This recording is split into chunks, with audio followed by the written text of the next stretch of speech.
jẹ́ kí a gbàdúrà. Bàbá wa tí ń bẹ ní ọ̀run, ayérayé nínú àwọn ọ̀run, a gbé yín ga, a fi ògo àti ọ̀wọ̀ forúkọ mímọ́ yín. À ń lọ nínú ọ̀rọ̀ yín, Ọlọ́run ìjìnlẹ̀ ìfẹ́, ẹ bá wa sọ̀rọ̀. Mebí látètè kọ́ṣe sáà ni ọ̀rọ̀ wà pẹ̀lú Ọlọ́run, Ọlọ́run sì ni ọ̀rọ̀ náà. Ọlọ́run tí wàá sọ̀rọ̀ rẹ̀ jáde o. Kí gbogbo ògo jẹ́ tirẹ̀, kí ìdáláre ó jẹ́ tiwa, ní orúkọ Jésù Kristi, Olúwa àti Olùgbàlà wa. Àmín. Àyànfẹ́, mo kí n káàbọ̀ sí abala ìhìnrere náà lórí ètò yín, ètò wa ẹ kú ọjọ́ ìsinmi. Ní ọ̀sẹ̀ tí ó kọjá ni mo bá wa sọ̀rọ̀ lórí Emmanuel, ìwàláàyè Ọlọ́run. Lónìí a máa tẹ̀síwájú lábẹ́ àkòrí ẹ̀kọ́ ọ̀hún tí a pè ní ìwàláàyè Ọlọ́run. Ohun kan ṣoṣo tí èmi pẹ̀lú yín nílò láti rìnrìn àjò ọdún yìí. Ohun kan ṣoṣo tí ẹ nílò láti kógo já láyé. Ó ní mo pè ní ìwàláàyè Ọlọ́run. Bó bá ní nǹkan kan tí ẹ nílò, tó bá ní ohunkóhun tí ayé yín fẹ́, tí ó bá jẹ́ kù nǹkan kan tó yẹ kí ẹ rokotì nkẹ́ sì ṣàmúlò rẹ̀ dáadáa, ó náà ní ìwàláàyè Ọlọ́run. Tó bá ní nǹkan kan tó yẹ kí ọkàn yín ó pòǹgbẹ fún, ó ní ìwàláàyè Ọlọ́run. If there be anything in life that you should desire, it is the presence of God. Tó bá lóhunkóhun tó yẹ kí ẹ máa fẹ́, kí ẹ máa ṣàwárí ní gbogbo ìgbà, ó náà ní ìwàláàyè Ọlọ́run. Torí ẹ bá ti ní ìwàláàyè Ọlọ́run, ohun gbogbo ló ní. Lónìí a mẹ́nubà àwọn nǹkan bíi mélòó kan díẹ̀ tí ìwàláàyè Ọlọ́run máa ń ṣe fún ni, àti àwọn ibi tí a ti rí ìfarahàn ìwàláàyè Ọlọ́run. Torí kò síbi tí a ti rí ìfarahàn ìwàláàyè Ọlọ́run táàrí àwọn iṣẹ́ agbára àti àwọn iṣẹ́ ìyanu, àwọn tí ó kọjá tí ẹ̀dá lè fi ẹnu ròyìn. Ẹ já lọ sínú ìwé mímọ́ àyànfẹ́, nínú ìwé Exodus tá a lò lọ́sẹ̀ tó kọjá náà ní orí 17 kí a wo ẹsẹ̀ 6 rẹ̀. Ó wí pé, kíyèsí, èmi ó dúró níwájú rẹ níbẹ̀ lórí òkúta ní Hórébù. Ìwọ ó sì lu òkúta náà, omi yóò sì jáde nínú rẹ̀, kí àwọn ènìyàn kí ó lè mu. Mósè sì ṣe bẹ́ẹ̀ ní ojú àwọn àgbààgbà Ísírẹ́lì. Àyànfẹ́, Hórébù pàápàá túmọ̀ sí orí òkè Ọlọ́run. Hórébù ó túmọ̀ sí pàápàá pé ibi tí Ọlọ́run ti farahàn ènìyàn rẹ̀, tó ti farahàn wòlíì rẹ̀ ni. Ní Hórébù ní ìṣẹ̀lẹ̀ mìíràn àti tún ṣẹlẹ̀ níbí. Mo sọ fún yín pé ní ìjáde àwọn ọmọ Ísírẹ́lì ní ilẹ̀ Íjíbítì, nígbà àwọn jáde kúrò ńbẹ̀ tán dá àárín kan, mo wí fún wa pé òǹgbẹ bẹ̀rẹ̀ sí ní gbẹ wọ́n. Nígbà wọ́n dé ijù Síínì, wọ́n kúrò ní ijù Síínì, ìjọ ọmọ Ísírẹ́lì wá wò láti bí ẹsẹ̀ kìíní. Ó wí pé gbogbo ìjọ àwọn ọmọ Ísírẹ́lì sì rìn láti ijù Síínì lọ ní ìrìn wọn gẹ́gẹ́ bí òfin Olúwa. Wọn kò sì dó ní Refidimu, omi kò sí fún àwọn ènìyàn náà láti mu. Ìrìn àjò wọn bẹ̀rẹ̀ láti ilẹ̀ Íjíbítì wá. Wọ́n ti jáde, Ọlọ́run sì ti fi ọwọ́ agbára mú wọn jáde. Mo wí fún yín pé gẹ́gẹ́ bí Ọlọ́run ti fi ọwọ́ agbára mú èmi pẹ̀lú yín jáde kúrò lọ́dún 2023 wá sí ọdún 2024. Àyànfẹ́, bóyá ìwọ ti bẹ̀rẹ̀ sí ní experience tán pè ní òǹgbẹ báyìí nínú ọdún yìí. Bóyá àwọn àfojúsùn rẹ, in tó ń wò pé ibi tó gbégbà rè, in tó ṣe rè, ó dàbí ẹni pé kò fẹ́ jọra wọn. Ó dàbí ẹni pé àwọn nǹkan kan tí àwọn eléèbó ń pè ní difficulties ti ń fara hàn. Gbogbo ohun tí a lè pè ní ìdíwọ́ tàbí ìdènà, ó dàbí ẹni pé wọ́n fẹ́ máa fojú hàn. Lọ́rẹ̀ẹ́ fọkànbalẹ̀. Torí pé nínú ìrìn àjò àwọn ọmọ Ísírẹ́lì láti ilẹ̀ Íjíbítì wá, ńgbà wọ́n kúrò ní ijù Síínì tí wọ́n sì ń tẹ̀ wájú, wọ́n dé ibi tí a ń pè ní Refidimu. Wọn ò tẹ̀dó, ṣùgbọ́n òǹgbẹ ń gbẹ wọ́n nínú ìrìn àjò wọn. Ìwọ tó ń gbọ́ mi lọ́wọ́lọ́wọ́, nínú ìrìn àjò ìgbéyàwó, òǹgbẹ ti ń gbẹ ọ́. A sì sọ lọ́sẹ̀ tó kọjá, mo ní ojú fẹ́ ti àwọn kan tí wọ́n ń ṣègbéyàwó lọ́jọ́ ìgbéyàwó wọn ni. Ìgbéyàwó ti Kánà Gálílì ni mò ń sọ, nínú ìwé ìhìnrere Jòhánù orí 2. Mo ní ṣùgbọ́n ọpẹ́ ni fún Ọlọ́run, torí wípé ìwàláàyè Ọlọ́run wà pẹ̀lú wọn lọ́jọ́ náà. Ó ní ó jẹ́ kójú ó tì wọ́n, ibi ogun dúró dè wọ́n sí ni wípé kójú ó lè tì wọ́n, kí wáìnì ìgbéyàwó wọn ó tán, kí ìgbéyàwó wọn forí sánpọ́n. Bí ìwọ náà tó ń gbọ́ mi, ó dàbí ẹni wípé nínú ìrìn àjò ìgbéyàwó rẹ, òǹgbẹ ti ń gbẹ ọ́. Ó dàbí ẹni pé nínú iṣẹ́ tó yàn láàyò, tó rò pé ó fi bọ́ mọ̀lẹ́bí, ó fi bọ́ aya àtọmọ, òǹgbẹ ti ń gbẹ ọ́ nínú ìrìn àjò ọ̀hún. nínú ìrìn àjò okòòwò tí wọ́n ṣẹ̀ṣẹ̀ bẹ̀rẹ̀ tó rò pé ó lè di èèyàn ńlá ń bẹ̀ pé ó sì ní ọ̀pọ̀lọpọ̀ èrè lé lórí ṣùgbọ́n tá ń pè ní òǹgbẹ wá fẹ́ súyọ nínú ìrìn àjò ọ̀hún a ní ìwí fún ọ pé kó fọkàn balẹ̀ torí ó rí bẹ́ẹ̀ fáwọn ará àṣáájú ó rí bẹ́ẹ̀ fáwọn ọmọ Ísírẹ́lì nígbà wọ́n jáde kúrò ní ilẹ̀ Íjíbítì nígbà wọ́n dé tí òkun pupa tán bá ìdojúkọ mìíràn pàdé létí òkun pupa tọ́lọ́run sì mú wọn borí ẹ̀ tó mú wọn làájá tayọ̀tayọ̀ ni wọ́n fi jáde kúrò lókun pupa ni wọ́n sì sọ pé Ọlọ́run ṣe é fáwọn ṣùgbọ́n ìrìn àjò wọn dá àárín kan òǹgbẹ ń gbẹ wọn àyànfẹ́ oh my God a ní ìwí fún ọ wípé Ọlọ́run tí ó bu omi rẹ ọkàn àwọn ọmọ Ísírẹ́lì ó ṣetán náà láti tún bu omi rẹ ọkàn ẹni tí òǹgbẹ ń gbẹ o àbálájọ mo wí fún wa lọ́sẹ̀ tó kọjá mo ní Jésù wí fóbìnrin ará Samaria pé ìbá ṣe pé ìwọ ọmọ ẹ̀bùn Olúwa ni ìbá ṣe pé o dẹ́bùn Ọlọ́run mà ni ìbá ṣe pé o dẹ́ni tí ń bẹ níwájú rẹ yìí mọ̀ tó sì mọ̀ pé òun gan ni wọ́n ń pè lórísun omi ìyè ìwọ ọba ti bí pé kò fún ọ lómi orísun omi ìyè ló ní máa wí fún ọ yìí o orísun omi ìyè ló farahàn wọ́n ní Hórébù lọ́jọ́ náà ó wí fún Mósè pé ní ẹsẹ̀ 6 kíyèsí èmi ó dúró níwájú rẹ níbẹ̀ lórí òkúta ní Hórébù ìwọ ó sì lu òkúta náà omi yóò sì jáde nínú rẹ̀ kí àwọn ènìyàn kí ó lè mu òǹgbẹ tí ń gbẹ ọ́ ṣùgbọ́n n tó nílò tí ó rẹ òǹgbẹ rẹ mo wí fún ẹ pé ìwàláàyè Ọlọ́run ẹ̀gbọ́n tí Ọlọ́run ń wí fún Mósè níbí ó wí fún pé kíyèsí èmi ó dúró níwájú rẹ níbẹ̀ lórí òkúta ní Hórébù òkúta kọ́ ló mú mi jáde fún Ísírẹ́lì láti mu ìwàláàyè Ọlọ́run lórí òkúta ọ̀hún òun lórísun omi èyí tí Ísírẹ́lì mú lọ́jọ́ náà ẹnikẹ́ni tó fẹ́ lálùyọ láyé ẹnikẹ́ni tó fẹ́ ní ìgbéga ẹnikẹ́ni tó gòkè tí ò fẹ́ jábọ́ mọ́ ẹ bá mi wí fún pé ó nílò ìwàláàyè Ọlọ́run ẹni tó wá sáyé yìí tó sì fẹ́ wẹ odò ayé já ẹ bá wí fún irú ẹni bẹ́ẹ̀ pé nǹkan tó nílò náà ní ìwàláàyè Ọlọ́run wò bàbá rẹ nìkẹ́ni tó sọ wípé òun mà fẹ́ ṣàṣeyọrí láyé ń tòun ẹ bá mi wí fún irú èèyàn bẹ́ẹ̀ pé n tó nílò náà ní ìwàláàyè Ọlọ́run ẹ bá wí fún àwọn tó ń gbẹ́ngbẹ́ lọ́wọ́ yìí tó sì fẹ́ rẹ òǹgbẹ rẹ̀ tó fẹ́ mu tọkàn rẹ̀ sì fẹ́ balẹ̀ ẹ bá wí fún irú ẹ̀dá bẹ́ẹ̀ pé tètè lọ rè wá ìwàláàyè Ọlọ́run rí torí ẹ ń bá ní ìwàláàyè Ọlọ́run òun lòǹgbẹ kèé gbẹ mọ́ ẹ ń bá ní ìwàláàyè Ọlọ́run irú wọn lógun kèé borí ìwàláàyè Ọlọ́run ó ṣe pàtàkì fún ẹnikẹ́ni eléyìí tí ó fẹ́ bá Ọlọ́run rìn tí ó sì fẹ́ kó gojá lọ́dún yìí ìwàláàyè Ọlọ́run ló ṣe pàtàkì àyànfẹ́ ẹ rí wípé ẹ ti ẹ̀bíra wa léèrè ṣẹ́yìn náà ti fìgbà kan rírí tẹ bá rẹ́nìkan tí ó pẹ́ níbi ilé ìdáná bóyá ó lò bí wákàtí díẹ̀ bí wọ́n ti ń ṣe àsè ni bí ó sì ní irú oúnjẹ kan tí wọ́n ń sè ń bẹ̀ bí irú ẹ̀dá bẹ́ẹ̀ bá jáde kúrò ní yàrá àdáná tó ti pẹ́ ń yàrá àdáná dáadáa bẹ́ẹ̀ bá rú ẹni bẹ́ẹ̀ pàdé tó bá jáde ẹ rí wípé yóò máa rún òórùn yàrá ilé ìdáná irú oúnjẹ tẹ́ni ọ̀hún sè òórùn oúnjẹ náà ni ó máa rùn lára ẹni tó ń dáná oúnjẹ ọ̀hún bẹ́yìn bá rẹni tó ṣiṣẹ́ nílé iṣẹ́ búrẹ́dì dáadáa ní bakery ni wọ́n ti ń ṣe búrẹ́dì bẹ́ẹ̀ bá rẹni tó pẹ́ nínú bakery ọ̀hún tó wà ní ibi wọ́n ti ń gbé búrẹ́dì sínú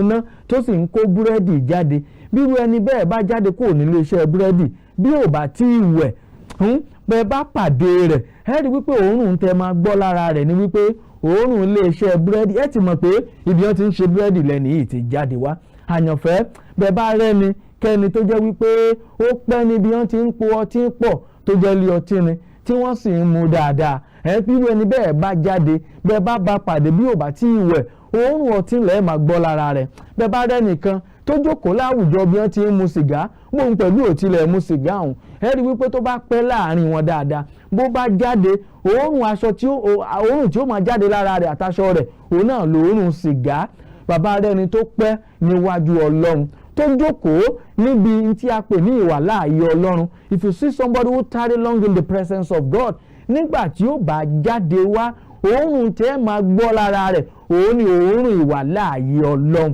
bàbá rẹni tó fẹ́ wẹ̀dò omi ayé já tó fẹ́ wẹ̀dò ayé já ẹ bá wí fún ẹni bẹ́ẹ̀ pé ó nílò ìwàláàyè Ọlọ́run lọ́dún yìí ẹ gbìyànjú ẹ rí wípé ẹ wà níwájú ìwàláàyè Ọlọ́run torí pé òun yóò ràn yín lọ́wọ́.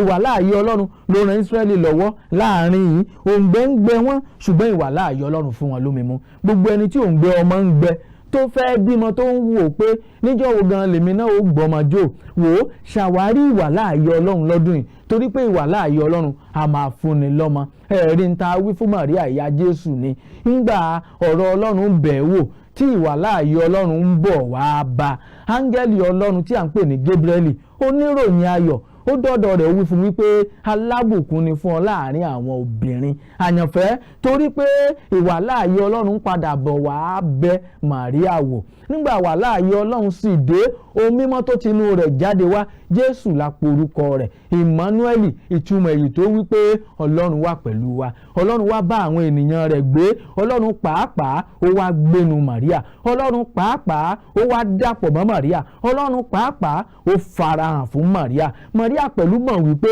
n tó wà nínú mi yìí ìwàláàyè Ọlọ́run ni ló fi wí fún wọn ní Kánà ti Gálílì bí ìgbéyàwó ọ̀hún ló wí fún wọn pé ohunkóhun tí Jésù Olúwa yìí n tó bá wí fún yín pé kẹ́ ẹ ṣe ẹ lọ rèé ṣe é torí mọ̀ pé ìwàláàyè Ọlọ́run kò sóhun tó ṣòro ó ṣe fún láti ṣe. àyànfẹ́ ǹjẹ́ ìwọ náà fẹ́ ṣàṣeyọrí lọ́dún yìí lọ́rẹ̀ wá ìwàláàyè Ọlọ́run rí lọ́rẹ̀ wá ìwàláàyè Ọlọ́run rí ìwàláàyè Ọlọ́run mà ṣe pàtàkì. ẹ jáwé ìwé Ẹ́kísódù ká tún wo obìnrin kó tó di wípé wọ́n dé àárín níbi tí wọ́n ti mọmi ẹ jáwé ìwàláàyè Ọlọ́run nínú ayé Mósè ọ̀hún tìkára rẹ̀ torí kìí ṣe pé kìí ṣe gbà àkọ́kọ́ tí Mósè yóò ní ìbápàdé ìwàláàyè Ọlọ́run rí. ìwé Ẹ́kísódù orí 3 káwọ́ ibi tí Ọlọ́run ti fi ara hàn Mósè nínú ọ̀wọ́ ọ̀nà nínú ìwé Ẹ́kísódù orí 3 káwọ́ ẹsẹ̀ kìíní sí ẹsẹ̀ 6 pàápàá níbi Ọlọ́run ti pe Mósè rèé o níbi Mósè ti gba ìpè rèé o ní ẹsẹ̀ kìíní ó ní Mósè sì ń sọ agbo ẹran Jétro bàbá aya rẹ̀ àlùfáà Mídíánì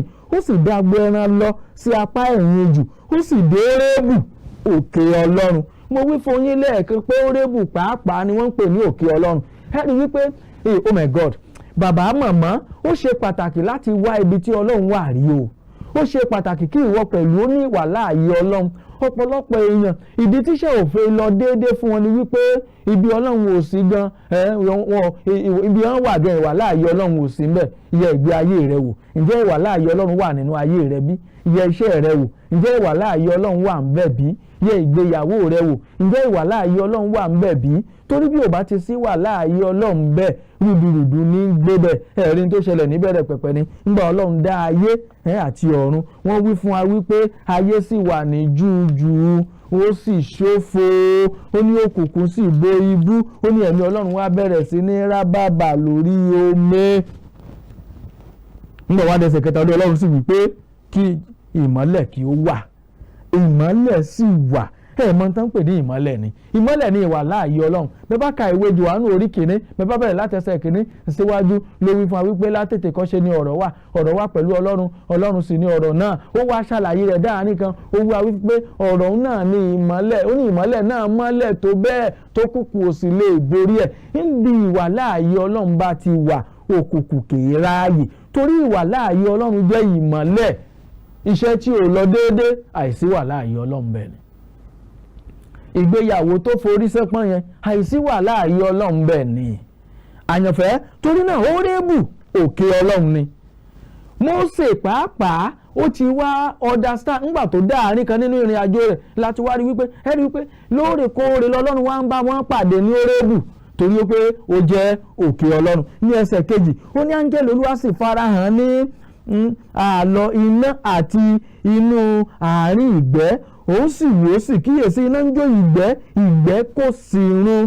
ní ẹsẹ̀ 3 Mósè sì wí pé ǹjẹ́ èmi ó yí padà sí apá kan èmi ó sì wo ìran ńlá yìí èyí ṣe tí ìgbẹ́ yìí kò run. ní ẹsẹ̀ 4 nígbà tí Olúwa rí i pé ó yí padà sí apá kan láti wò ó Ọlọ́run kọ sí i láti inú àárín ìgbẹ́ náà wá ó sì wí pé Mósè òun sì dáhùn pé èmi nìyí. ní ẹsẹ̀ 5 ó sì wí pé má ṣe súnmọ́ èyí bọ́ sálúbàtà rẹ kúrò ní ẹsẹ̀ rẹ nítorí bí tí ìwọ gbé dúró ní ilẹ̀ mímọ́ ni. ó sì wí pé èmi ni Ọlọ́run bàbá rẹ Ọlọ́run Ábúráhámù Ọlọ́run Ísákì àti Ọlọ́run Jákọ́bù. Mósè sì pa ojú rẹ̀ mọ́ nítorí tí ó bẹ̀rù láti bojú wo Ọlọ́run. ìwàláàyè Ọlọ́run ẹ wo ẹ̀kántà tí Mósè ní níbí lọ́jọ́ tí Mósè bá ìwàláàyè Ọlọ́run pàdé lọ́jọ́ lọ́jọ́ náà ni ayé rẹ̀ yí padà. Láti ìgbà náà ni Mósè ti bẹ̀rẹ̀ sí ní bọ́ Ọlọ́run rìn. Láti ìgbà náà ni Mósè ti wá di ààyò Ọlọ́run. Láti ìgbà náà ló ti di àyànfẹ́ rẹ̀. Ń bá ti bá ìwàláàyè Ọlọ́run pàdé ìdí àyànfẹ́ ni. You need to encounter the presence of God. You need to experience the presence of God. You need to be there. You need to be under that atmosphere. You need to feel it. Oh God, oh my God. Bí o bá lè ní ìbápàdé yìí, tí o bá lè wà ní tí ìwọ pẹ̀lú tó fojú rinjú pẹ̀lú ìwàláàyè Ọlọ́run, ìgbé ayé rẹ pẹ̀lú yóò yí padà. Bó bá lè pẹ́ níwájú Ọlọ́run tó lè wà nínú ìwàláàyè Ọlọ́run. Nígbà tí ìwọ pẹ̀lú bá padà débi iṣẹ́ rẹ, dàbí débi okòwò rẹ, tàbí padà dé ilé rẹ, àwọn ènìyàn yóò wá máa bi ọ́ pé ńbo lo tiẹ̀, where have you been? Níbo lo ti wà? Níbo lo ti ń bọ̀? Ìgbé ayé rẹ ti yí padà. You are now a new person. Ẹ̀gbọ́n tí Bẹ́ẹ̀lì wí ni, ó ní ẹnikẹ́ni tí ó wà nínú Kristi Jésù, ó di ẹ̀dá tuntun. He has become a new creature, whoever that is in Christ Jesus. So when you experience, the presence of God, which is Jesus Christ, Emmanuel, God with us. Emmanuel, Ọlọ́run wà pẹ̀lú wa. Ọlọ́run wà pẹ̀lú wa. Bí o bá ti wá ní ìbápàdé pẹ̀lú Emmanuel ọ̀hún tí ń ṣe Jésù, Bíbélì wípé irú ẹ̀dá bẹ́ẹ̀ ti di ẹ̀dá tuntun, is no longer the former person. Kì í ṣe olè tẹ́lẹ̀ tí wọ́n mọ̀ ọ́ sí mọ́. Kì í ṣe ẹni tí ayé rẹ̀ ò dáa tí wọ́n mọ̀ ọ́ sí mọ́. Kì í ṣe olórí burúkú ìgbà kan mọ́, ó ti di olórí rere. Kì í ṣe ẹni tí ayé rẹ̀ ò wuni nígbà kan mọ́, ó ti di ẹni tí ayé rẹ̀ wuni ní ìsinsìnyí. Ó ní a ó pè é ní FC bar, ẹni tí ilé rẹ̀ yóò wuni. Kì í ṣe ẹni ẹ̀gàn àtijọ́ ni mọ́, kì í ṣe ẹni àbùkù àtijọ́ ni mọ́, torí wípé ó ti ní ìbápàdé pẹ̀lú Ọlọ́run, ó ti ní ìrírí ìwàláàyè Ọlọ́run, ó ti wà níwájú Ọlọ́run. Tó bá ní nǹkan tí ayé rẹ̀ nílò, tó bá ní nǹkan kan tí iṣẹ́ rẹ̀ nílò, àyànfẹ́ mo wí fún ọ pé ìwàláàyè Ọlọ́run ni. Ẹja tún wo mìíràn ní ẹ́písódù kan náà ní orí 33.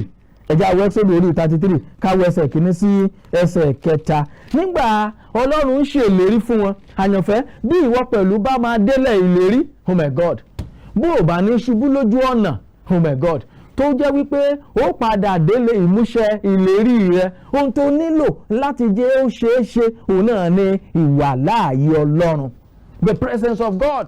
Ọlọ́run gbọ́dọ̀ ṣáájú rẹ, o gbọ́dọ̀ fi Ọlọ́run ṣe àkọ́kọ́. Èrèdí náà ni ẹtí Jésù Olúwa sọ wípé ẹ̀yin ẹ sáà tètè máa wá ìjọba Ọlọ́run náà àti òdodo rẹ̀. Seek ye first the kingdom of God and his righteousness. Ó léyìí tó kù a ó fi kún fún wa. Ìwàláàyè Ọlọ́run ni Jésù sọ̀rọ̀ nípa rẹ̀. Ìjọba Ọlọ́run tá à ń sọ̀rọ̀ nípa rẹ̀ yìí ìwàláàyè Ọlọ́run ni. Òun ni Jésù Olúwa ṣe kọ́ wa nínú àdúrà pé jẹ́ kí ìjọba rẹ̀ ó dé. Oh my God. Ǹjẹ́ ìwọ pẹ̀lú ń wá ìjọba Ọlọ́run yìí báyìí? Ǹjẹ́ ò ń wá ìwàláàyè Ọlọ́run nínú ayé rẹ, nínú iṣẹ́ rẹ, nínú ayé àwọn ọmọ rẹ, nínú ayé aya rẹ? Mo wí fún ọ pé tó bá nílò nǹkan kan tó nílò jùlọ láyé, òun náà ni ìwàláàyè Ọlọ́run tí ń ṣe ìjọba Ọlọ́run. Ohun kan tó nílò náà ni ìwàláàyè Ọlọ́run, the presence of God. Ohun kan tó nílò náà ni ìwàláàyè Ọlọ́run tí ń ṣe Jésù olùgbàlà. Nǹkan kan tó nílò náà ni Emmanuel, Ọlọ́run wà pẹ̀lú wa, God with us.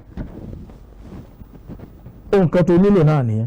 Ìwé Ẹ́kísódù orí 33, ẹ jẹ́ ká wo ẹsẹ̀ kìíní sí ẹsẹ̀ kẹta. Ó ní Olúwa sì wí fún Mósè pé dìde gòkè láti ìhín lọ, ìwọ àti àwọn ènìyàn náà tí ìwọ mú gòkè láti ilẹ̀ Íjíbítì wá sí ilẹ̀ tí mo ti búra fún Ábúráhámù, fún Ísákì àti fún Jákọ́bù wípé irú ọmọ rẹ̀ ni èmi ó fi fún. Ẹsẹ̀ kejì, èmi ó sì rán áńgẹ́lì kan síwájú rẹ, èmi ó sì lé àwọn ará Kénáánì, àwọn ará Amórì àti àwọn ará Hítì àti àwọn ará Pérísì àti àwọn ará Ífì àti àwọn ará Jébúsì jáde sí ilẹ̀ tí ń sàn fún wàrà àti fún oyin. Bí o bá ti ní ìwàláàyè Ọlọ́run, bí o bá ti lè ní ìbápàdé pẹ̀lú ẹ̀, bí o bá ti lè ní ìrírí ìwàláàyè Ọlọ́run tó ń pẹ́ nínú ìwàláàyè rẹ̀, tó fi àyè gba ìwàláàyè Ọlọ́run, kò sógun kan tí ó dúró tí mo ti sọ fún wa lọ́sẹ̀ tó kọjá. Mo sọ àwọn èèyàn tó jẹ́ wípé ogun ò lè dúró wájú wọn, ìṣòro ò lè dúró wájú wọn. Àwọn tí wọ́n fi ìwàláàyè Ọlọ́run jagun ṣẹ́gun, àwọn tí wọ́n fi ìwàláàyè Ọlọ́run ṣáájú ìgbé ayé wọn tí wọ́n sì borí ọ̀pọ̀lọpọ̀ ogun tó dojúkọ wọn. Àyànfẹ́, torí náà ìwọ náà nílò ìwàláàyè Ọlọ́run lọ́dún yìí o. Ẹ jẹ́ á wo ọkùnrin kan nínú májẹ̀mú tuntun. Ẹ jẹ́ á wo ẹni tí à ń pè ní Pọ́ọ̀lù àpòstélì Jésù olùgbàlà. Ẹ jẹ́ á wo bí Pọ́ọ̀lù náà ṣe ní ìbápàdé pẹ̀lú Ọlọ́run. Ẹ jẹ́ á wo ìgbà tí ìwàláàyè Ọlọ́run ń farahàn láyé rẹ̀ kí a sì wo ohun tó ṣe nínú ìgbé ayé Pọ́ọ̀lù, ẹni tí à ń pè ní Sọ́ọ̀lù nígbà kan. Ìwé ìṣe àpòstélì, ẹ jẹ́ á lọ wò ń bẹ̀. Torí ìwàláàyè Ọlọ́run jẹ́ ìmọ́lẹ̀, mo ti wí fún alẹ́ kan, ìwé Genesis orí kìíní ẹsẹ̀ kẹta. Ìwàláàyè Ọlọ́run jẹ́ kí ìmọ́lẹ̀ kí ó wà. Ìwàláàyè Ọlọ́run ó jẹ́ ìmọ́lẹ̀, ó jẹ́ ọ̀rọ̀ Ọlọ́run, ó jẹ́ tí ń túlé sílẹ̀ nínú ìwé Jòhánù orí kìíní ẹsẹ̀ karùn-ún. Ìmọ́lẹ̀ náà mọ́lẹ̀ tó bẹ́ẹ̀ tí òkùnkùn sì lè borí ẹ̀. Mo sọ fún wa wípé ìwàláàyè Ọlọ́run jẹ́ ìmọ́lẹ̀ ńlá. Iṣẹ́ àpòstélì orí 9, ẹ jẹ́ kí a wo ẹsẹ̀ kejì sí ẹsẹ̀ karùn-ún. Iṣẹ́ àpòstélì orí 9 ẹsẹ̀ 2 sí ẹsẹ̀ 5. Ó ní ó béèrè ìwé lọ́wọ́ rẹ̀ sí Damasku sí àwọn sínágọ́gù pé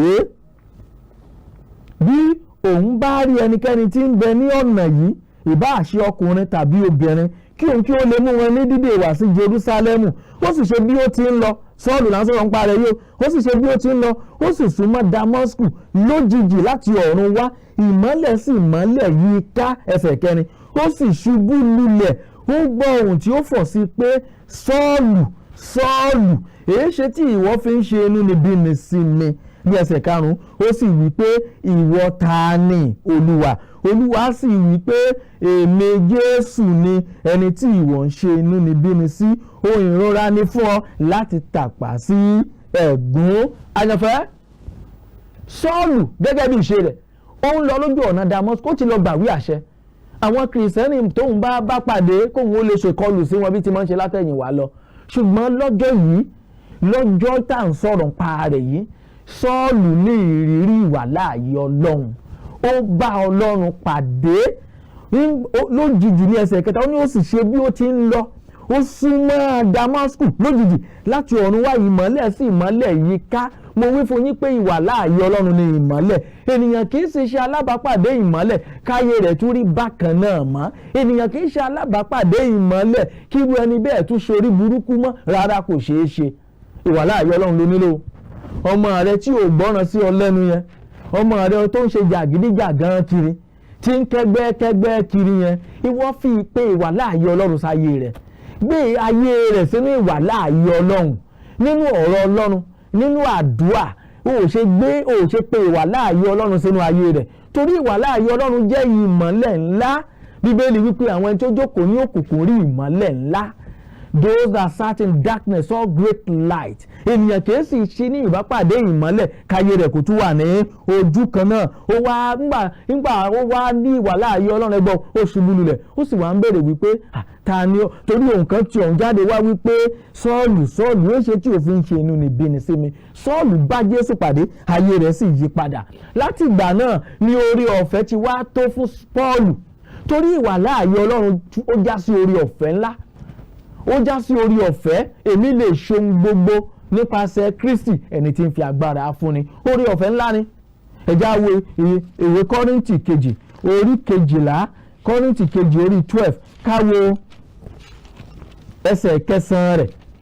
The book of 2 Corinthians chapter 12 verse 9. Ó ní òun sì wí pé, ẹ máa gbọ́, Paul ní sọ̀rọ̀ ní àyín, ẹni tó ti gbàdúrà lẹ́ẹ̀mẹ́ta ọ̀tọ̀ọ̀tọ̀ lórí nǹkan kan, lórí àìlera kan tí ń bẹ lára rẹ̀, pé kí Ọlọ́run ó lè bùkún. Ẹgbọ́n tí Ọlọ́run wí fún ní ẹsẹ̀ 9, òun sì wí pé orí ọ̀fẹ́ mi tó fún ọ, nítorí pé aṣọ agbára mi di pípé nínú àìlera. Orí ọ̀fẹ́ òun ni ìwàláàyè Ọlọ́run jẹ́. Ẹnikẹ́ni tí ó bá lè tó bá lè ṣe alábàápàdé rẹ̀, ẹnikẹ́ni tí ó bá fi ayé rẹ̀ fún Jésù, tó bá Jésù Olúwa pàdé, torí kí à ń pè ní ìwàláàyè Ọlọ́run. Mo ti wí fún alọ́sẹ̀ tó kọjá, mo lóun ní Jésù olùgbàlà. Ẹ ń bá ti bá Jésù pàdé, ó ti bá ìwàláàyè Ọlọ́run pàdé, torí wípé Ọlọ́run pẹ̀lú wá bá àwọn ènìyàn gbé. Èmi yóò jẹ́ Ọlọ́run fún wọn, àwọn pẹ̀lú yóò sì jẹ́ ènìyàn mi. Bó o la ṣe wá ń bá ìwàláàyè Ọlọ́run pàdé yìí, nípa jíjẹ lọ́wọ́ rẹ̀ ni o, nípa jíjẹ́wọ́ Jésù lólúwa àtolùgbàlà, nípa gbígbà pé òun lolúwa, òun lolùgbàlà, òun ni ọmọ Ọlọ́run ọ̀gá ògo, nípa jíjẹ́wọ́ ẹ̀ṣẹ̀ ẹni wípé n ò ní dẹ́ṣẹ̀ yìí mọ́, nípa bíbèrè fún ìdáríjì ẹ̀ṣẹ̀ lọ́wọ́ rẹ̀, nípa dídi ọmọ àgbàlà yìí, òun náà la fi ní ìwàláàyè Ọlọ́run, la fi ní ìrírí rẹ̀, nípa máa kẹ́kọ̀ọ́ Jésù ọ̀hún nínú ìwé mímọ́ nínú Bíbélì lọ́sàn àti lóru.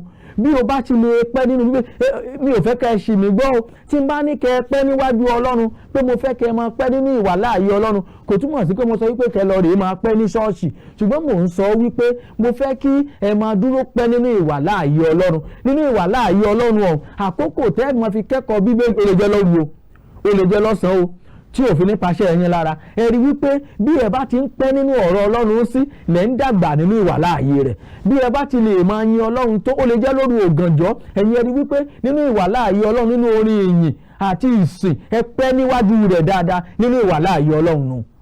Nínú ìwàláàyè Ọlọ́run, nípa mímú ẹ̀kọ́ Jésù ṣẹ, gbogbo ohun tí ẹ ti kọ́ nípa rẹ̀, gbogbo ohun tí ẹ ti kọ́ nínú Bíbélì, tẹ́ rí wípé ẹ̀ ń tẹ̀lé, ẹ̀ ń mú wá sínú ìṣe, nípa bẹ́ẹ̀ ẹ̀ ń fi àyè gba ìwàláàyè Ọlọ́run nínú ayé yín. Bí ìwọ náà bá ṣe tán tó fẹ́ kí ìwàláàyè Ọlọ́run wọ̀ ọ́ lára, kí ilé ayé ó lè rọrùn fún ọ láti gbé, kí àwọn àṣeyọrí tó ń pòǹgbẹ fún kó lè wá sí ìmúṣẹ, kí ìrìn àjò ọdún 2024 kó sì rọ̀ ọ́ lọ́rùn, fi ọwọ́ rẹ sókàn àyà rẹ, sọ pé Jésù Olúwa, mo ti tún gbọ́rọ̀ rẹ lónìí, mo ti gbọ́ wípé nǹkan tí mo nílò náà ni ìwàláàyè Ọlọ́run. Òun ló borí gbogbo ogun, pé ìwàláàyè Ọlọ́run ni ìmọ́lẹ̀ tí ń mọ́lẹ̀ sí ayé ẹni, pé ìwàláàyè Ọlọ́run ni orí ọ̀fẹ́ tó ga jùlọ tí mú ní délẹ̀ ìlérí. Jésù Olúwa, gbá ọkàn mi là, sọ ọkàn mi di mímọ́, fún mi ní ẹ̀mí mímọ́ rẹ̀, kọ orúkọ mi sínú ìwé ìyè, ràn mí lọ́wọ́ láti dé ìjọba ọ̀run, dárí gbogbo àwọn àìṣedéédé mi jì mí, àwọn ẹ̀ṣẹ̀ mi wọ̀nyí Ọlọ́run dáríjì mi, mi ò ní ṣe bẹ́ẹ̀ mọ́, fún mi ní agbára tó borí ẹ̀ṣẹ̀, sì mú mi ṣàṣeyọrí ní orúkọ Jésù Kristi Olúwa àti Olùgbàlà wa, àmín. Mo bá rádùn àyẹn gbà, mo kí ẹ kú oríire. Àdúrà mi ni pé Jésù Olùgbàlà kó gbọ́ ọkàn rẹ là, kó sọ ọkàn rẹ di mímọ́, kó sì fún ọ ní ẹ̀mí mímọ́ rẹ̀. Bẹ́ẹ̀ bá lóhun kóhun láti bí mi lẹ́yìn ètò, ẹ̀rọ ìbánisọ̀rọ̀ mi tó ń lọ lójú móhùnmáwòrán 08030778593 náà ni kí ẹ pè, lọ́gán tẹ bá sì pè mí náà ni wọ́n dá yín lóhùn. Títí di ọjọ́ mẹ́jọ tá a lórí ọ̀fẹ́ láti máa pàdé, bí Jésù Olúwa ọba tí ìdé ni o, ó kàn mí ò yí padà, bẹ́ẹ̀ Olúwa Akinyeye ìlú ọkọ̀ tèmi jẹ́. Títí dìgbà náà, mo kó yín sábẹ́ orí ọ̀fẹ́ Jésù Kristi Olúwa wa, ìfẹ́ mímọ́ ti Ọlọ́run, ìdàpọ̀ ti ẹ̀mí mọ́, kó sọ̀kalẹ̀, kó máa bá yín gbé, kó máa bá yín wọlé, kó máa bá yín jáde, kẹ́ ẹ máa dàgbà nínú ìwàláàyè Ọlọ́run ní orúkọ Jésù Kristi Olúwa àti Olùgbàlà wa, àmín.